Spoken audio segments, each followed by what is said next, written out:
Assalamu alaikum урматтуу замандаштарым, мекендештерим. Бул Таңкы Баку.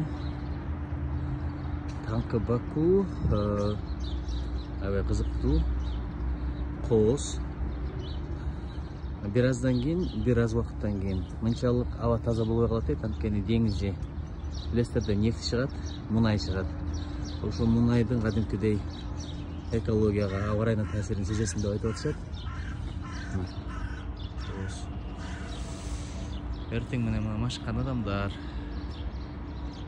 Мен намаз окуп эле ушул жака чыгып басып жүрөм. Бир аздан кийин жумушубуз башталат.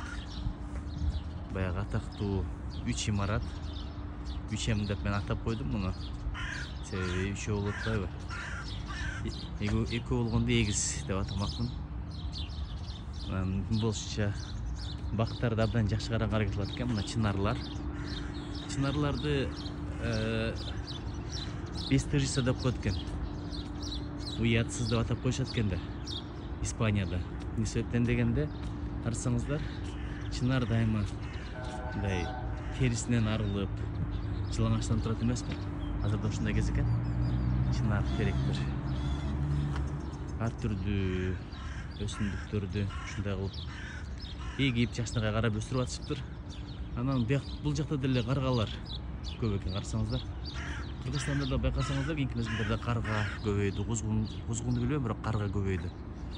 Мурда чымчыктар көп болчу, ар түрдүү үндөр чыгып турат эле. Бул жерде да баягыдан бери бир карга олтурат. Анан пассиондун баягы карга жөнүндө ресме түштүм негедир. Мисалы, бир даракта карга отурат жап-жалгыз. Анан бейпилдикти бузду дегендей бир ыры бар да. Бирок 3 сапырлар, алар мен түшүнө бербейм. Пассионун ырлары, бирок дүйнөгө таанымал ырлар, дүйнөлүк адабиятта бааланган ырлар. Терең түшүнүштү балким бир философиялык оңдуктун жакшылап түшүнүш керек го дейм. Анан мына бул болсо Каспий деңизи. Каспий деңизи. Кооз, бирок аттың нефть чыккандыгына байланыштуу мындай майланышып турат экен.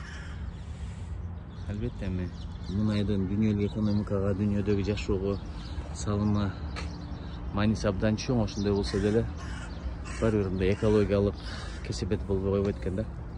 Анан мага айтышты, жылдан жылга азайып баратат. Жылдан жылга ушул Каспий деңизи соолуп баратат деп.